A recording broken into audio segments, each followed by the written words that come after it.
Smart Kids Chemists.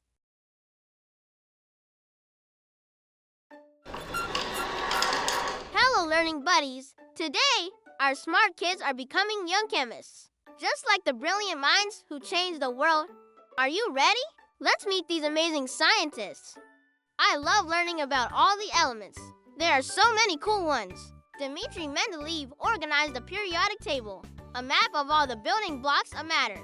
Mixing things is fun, but chemistry also explains what they're made of, like this water. It's made of hydrogen and oxygen, and this air we breathe is a mix of gases. Some chemicals can help people get better when they're sick. Marie Curie discovered new elements, like radium, and helped create medical treatments. Everything is beautiful with colors. Did you know John Dalton was the first scientist to research and describe color blindness? John's curiosity led him to document everything. He found that some people perceive colors differently, and he was the first to study this scientifically. His work led to the condition sometimes being called Daltonism. Chemistry is all around you, in the air you breathe, the food you eat, and the medicines that keep you healthy. You can be a chemist too. All you need is a little curiosity. Ask questions.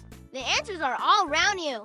Mix things and make new things. Who knows? You might discover something new, like a medicine to cure for a sickness. There are so many amazing things to explore in chemistry. It's easy and fun, and you can do it anywhere.